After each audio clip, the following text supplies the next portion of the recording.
নমস্কার, আমি সিঞ্জিনি। আমার চ্যানেল মাইন্ড মিউজিক অ্যান্ড মোটিভেশনে আপনাদের স্বাগত। আজ 13ই জানুয়ারি মঙ্গলবার। প্রতি বছরের মতো এই বছরও আজ আমার বাড়িতে ধান্যলক্ষ্মী পুজো হলো। আমার প্রথম ভ্লগে রইল তার কিছু মুহূর্ত। বাংলার বহু ঘরেই মকর সংক্রান্তিতে লক্ষ্মী পুজো হয়ে থাকে। কোথাও সংক্রান্তির দিন হয়, কোথাও বা তার পরের দিন হয়।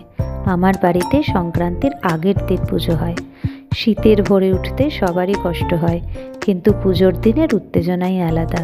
লেপের আলসেমি কাটিয়ে উঠে ভোরবেলা স্নান সেরে আলপনা দেওয়া, পিঁড়িতে নতুন ধান পাতা, নৈবেদ্য সাজানো, ধূপ ধুনো পরমান্নর গন্ধ, সব কিছুর মধ্যে একটা অন্যরকম ভালো লাগা মিশে থাকে।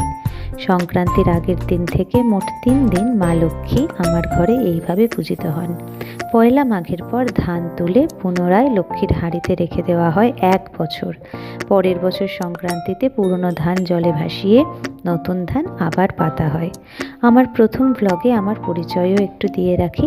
আমি একজন মা, একজন স্ত্রী, পেশায় একজন মনোবিজ্ঞানের শিক্ষিকা, আর আমার ভালো লাগা হলো গান।